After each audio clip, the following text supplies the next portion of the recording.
He's on the loose, he's wanted for attempted murder, and that man could be more dangerous than ever. Tonight, the search for Corey Wolf intensifies. I'm Brad Reed, and the Fox News Edge starts now. Authorities looking high and low tonight for Corey Wolf. We get called for the bad guy on the run. We don't play traffic control. Chelsea Edwards live in the studio with the very latest. Also tonight, we'll tell you the 8 foods every pet should stay away from. J.R. Davis tells us the problem facing Republicans in the race for the House and Senate. And a psychologist takes the stand in a Benton County murder trial. He's not the sharpest person walking around on the street. 1 out of 3 adults in the United States are obese. Huge news in the world of health as junk food being mentioned in the same sentence as cocaine and heroin. And 24 fans, the clock is ticking toward its final hour. We're running out of time. Let's go. We've got these stories, plus a packed sportscast and crazy over-the-edge news. It's just great to have that bond between us where he kind of picks up on my breathing and I can pick up on his. Center your breathing. Make sure your pets are centering their breathing tonight on Fox News Edge. Thanks for joining us tonight. Let's get right to the news. The search has intensified in Benton County for a man believed to be armed and dangerous. Authorities are looking for Corey Wolf, who's wanted for attempted murder in Oklahoma. He's been on the run since last week, was spotted on Thursday near a home in Pea Ridge. That same home burglarized over the weekend. Chelsea Edwards joining us now live in the studio with new information tonight. Chelsea, we know this guy now has a new weapon. What's he running around with now? Well, here's the deal, Brad. Authorities believe Corey Wolf burglarized a home near Pea Ridge this weekend, and now Wolf is believed to be armed with a rifle and a new set of clothes. Deputies are stepping up their search efforts as a result. We get called for the bad guy on the run or some type of felony. We don't play traffic control. Jeff Bozard is searching for Corey Wolf. Air 2's back up in the air. By air. The search ramped up Saturday when authorities believe Wolf broke into a house and stole guns and ammunition. That house in the same place Wolf was spotted 3 days earlier. He overloaded himself when he took 10 guns, and we found them scattered behind the house down that hillside down there, along with the bows and arrows. Donita Henson lives in the house. She wouldn't go on camera, but she did tell us someone broke in, made a sandwich, took a shower and shaved, and stole guns and crossbows. All of the guns, except one, a rifle, have been found, and with Wolf's violent history, deputies are taking that very seriously. If you can find him, it's great. Yes, you've caught a bad guy, but you've also saved a lot of people that live around here from possible harm. Bozard and his spotter are looking for movement when they do air searches. They keep their eyes on the edges of buildings and underneath things. They'll drop to treetop level if they see something. But deputies aren't just searching from above. We've been on foot. We've been knocking on doors, been talking to the neighbors, asking if we could search their buildings. We've been driving around the county roads. 545 Charlie Golf. Deputies say all of this started when Wolf led authorities on a 2-state multi-county chase last week. The pursuit ended in Pea Ridge when the car Wolf was driving crashed into a ditch. A woman was taken into custody at the crash site, but Wolf escaped on foot, spurring the manhunt. If you have any information on Wolf's whereabouts, or if you notice anything strange around your property, like a door being open that's usually shut or a lock that's been tampered with, call 911. Yeah, good information tonight. Chelsea Edwards reporting for us. Thank you, Chelsea. It's life or death for a man convicted of capital murder. Let's go to our news whip, and we start in Bentonville. Attorneys continue questioning for the sentencing of Erickson Dimas Martinez. Today, both sides of the defense questioned witnesses about the defendant's mental ability. A psychologist also called to the stand. Listen to this. The psychologist says a test reveals Dimas Martinez is not mentally retarded. In response, defense attorneys questioned the psychologist's memory of administering the test. Springdale, 47 years behind bars. That's the sentence for Jesus Santiago, who pleaded guilty to a charge of first-degree murder and arson. Cops arrested Santiago last May after finding a body in the trunk of a burned car in Benton County. Investigators identified the body as 26-year-old Carlos Sepulveda. Benton County, 2 men accused of killing a mother and grandmother in court today. Nicholas Johansson, the son and grandson of the victims, did not enter a plea. His arraignment has been rescheduled for next month.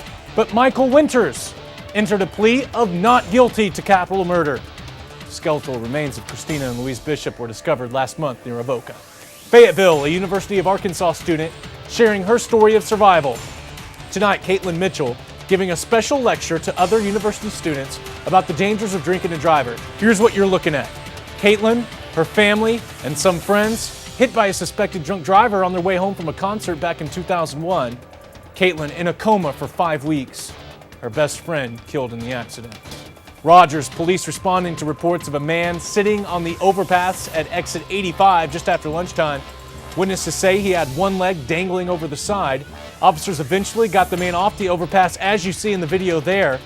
They say he's going through some personal issues. The man arrested on charges of drunken, insane, and disorderly conduct and assault. Fort Smith police say 3 teens are on the loose and they could be hiding in the city's sewer system. The teens tried to break into a car this weekend. When they were caught, the kids made a break for it down a manhole. Cops are worried since traveling underground is particularly dangerous this time of year. As much rainfall as we're apt to get in a short period of time, that if you were in there, the water levels would obviously rise pretty fast. Police say they don't have any leads on the teens' identities. Staying in Fort Smith, a lawyer says a check scammer trying to use his name to make off with $200,000. Reps with the McCutcheon and Sexton law firm say someone sent a fake check from their office to another attorney in Hot Springs. We're trying to get something for nothing. Sometimes they're pretty good at it, and they spend a lot of times thinking these complex schemes through. The law firm believes the scammer is from Canada. Mountainburg, you're looking at 20-year-old Zachary Dean. He's $147,000 richer. The Arkansas Tech student claimed the prize on a taxes-paid instant ticket. Dean says this was only the 3rd lottery ticket he had ever purchased. Here's an interesting side note. Dean has applied for an Arkansas Challenge Scholarship funded by the lottery for the fall semester. 20 years old, $150,000. I'm jealous. Time now for Critter Corner. We're doing things differently tonight, though. Aaron Nolan reporting for our pet story tonight. Aaron, 8 foods that every pet owner should know about. What you got for us? Well, you know, Brad, quite a few pet owners do know that chocolate not the right way to go. But according to realsimple.com, there are 7 other foods they should watch out for and keep their dogs and cats away from. There's some things that might surprise you. But number 1 is no surprise, topping the list of the worst 8 foods for your pets to eat. Chocolates for sure. That's probably about it. Number 2, grapes and raisins. 3rd on the list, garlic or onions. Also, no xylitol. That's an ingredient in sugar-free gum. Number 5, no alcoholic beverages. Are you surprised? Oh, no. No, they're never supposed to have that. 6th is raw yeast or bread dough. Number 7, macadamia nuts.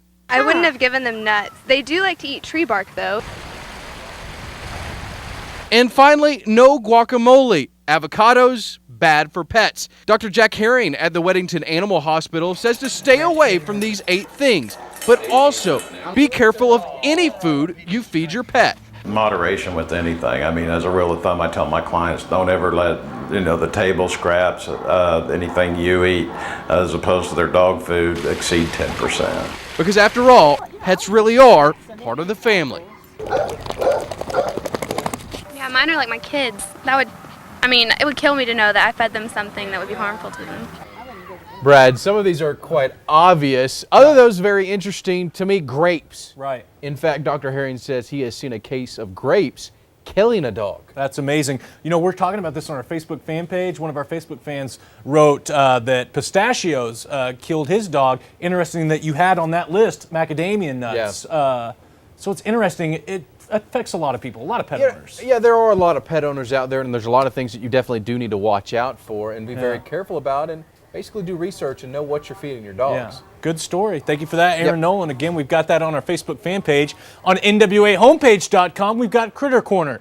There, you can enter in your pet questions, get them immediately answered by our pet experts. You heard from him in Aaron Nolan's story, Dr. Jack Herring at the Weddington Animal Hospital. Let's go to our weather expert, Dan Scoff, in the weather studio. Dan, how's it going today? It's going good. I'm glad I'm not a dog because I like all those things. Macadamia nuts. Chocolate especially. White macadamia nut cookies and chocolate and pistachios. Anyways. Hey, you like the weather, don't you, Brad? It was beautiful out Oh, there it today. is nice, and it will continue to be nice the rest of this week. In fact, temperatures are only going up. We'll start you off on the Edgecast. Look at this. It's quiet. Did I forget to make this? No. There's actually a couple words on here.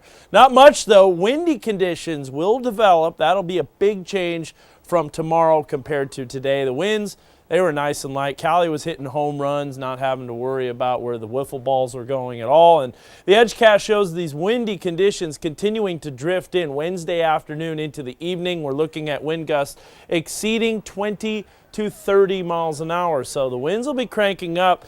Why is that important? Well, those southerly winds bring moisture in from the Gulf of Mexico, and it looks like that could set the stage for a severe weather event by the end of this work week, and that could be some pretty stout storms that move into the area. Breezy conditions for tomorrow with temperatures in the middle 70s. Yes, sir, and yes, ma'am.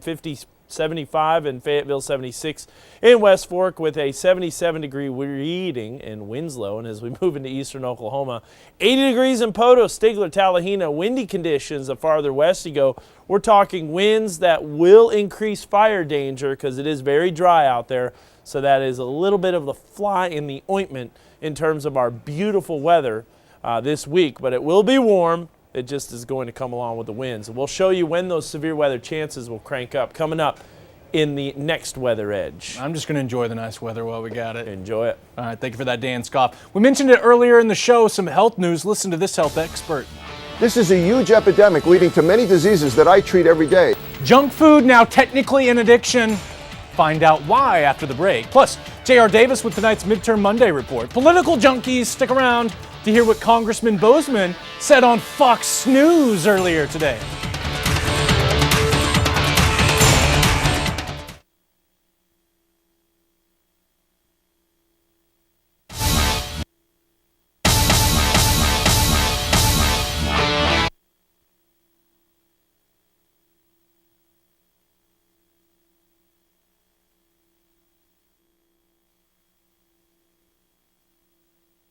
So bold, the Fox 24 News Edge continues. I said, well, let's try the city dump. And she said, the city dump? Yeah, they're talking about the name of a restaurant. Wait till you hear what's on the menu at the City Dump later in Over the Edge News. And a big endorsement from the big boss down in Dallas. Later in sports, hear what Jerry Jones is saying about former Hog Felix Jones. More than a half a dozen suspects are in federal custody today after authorities break up what they've called a potentially violent plot in Michigan with arrests in Indiana and Ohio. The FBI says 9 people tied to a Christian militia group have been charged with conspiring to murder police officers and then attacking a funeral home using homemade bombs. The suspects were planning to make their move in April, according to the feds. Officers heightening their patrols in the New York City subway system after a deadly attack in Moscow. Did you hear about this? At least 38 people are dead in that attack. Police in Moscow say it was caused by 2 female homicide bombers. Back in the U.S., in New York, police officers keeping a close eye on activity at this train station. You see them there in the video. The city subway system had its own share of violence over the weekend, too. Officers say 2 men were killed on one of the trains early Sunday morning after a brawl. Big developments in the world of health today. Researchers now saying junk food could be as addictive as cocaine or heroin. A study from the Scripps Research Institute in Florida shows high-fat and calorie-filled foods affect the brain much like some illegal drugs. Dr. Mark Seigel says junk food can overload the pleasure centers of the brain. Well, we knew that. And become nearly as impossible to resist. This is a huge epidemic leading to many diseases that I treat every day, including diabetes and heart disease. This is a very serious matter.